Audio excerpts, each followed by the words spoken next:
काँग्रेसचा पुन्हा एकदा गरिबी हटावचा नारा सत्तेस आल्यात प्रत्येक कुटुंबाला दरवर्षी 72,000 रुपये देणार काँग्रेस अध्यक्ष राहुल गांधींची घोषणा।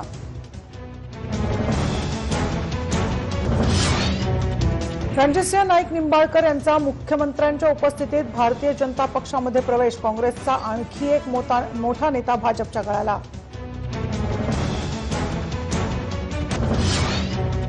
राष्ट्रवादीचा जाहीरनामा प्रसिद्ध सर्व शेतकऱ्यांना कर्जमुक्ती देण्याचं आश्वासन जाहीरनाम्यात शेतकरी युवक आणि महिलांना प्राधान्य।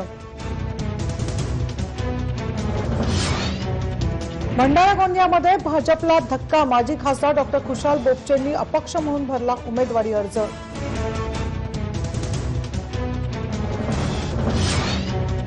उस्मानाबादमध्ये शिवसेनेकडून उमेदवारी नाकारलेले रवींद्र गायकवाड यांचा समर्थकांकडून राजीनामा देऊन दबाव आणण्याचा प्रयत्न मातोश्रीवर उद्धव ठाकरेंची रवींद्र गायकवाडांनी घेतली थेट। खासदार आनंदराव अडसुळांच्या अडचणी वाढल्या अडसुळांविरोधात नाराज शिवसैनिक मातोश्रीवर।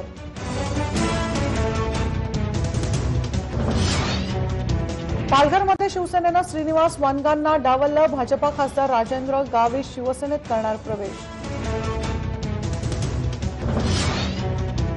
लोकसभेची उमेदवारी न मिळाल्यानं काँग्रेस आमदार अब्दुल सत्तार नाराज योग्य निर्णय न झाल्यास येत्या 29 तारखेला करणार आगामी भूमिका स्पष्ट तर भाजपात जाणार नसल्याचं केलं स्पष्ट।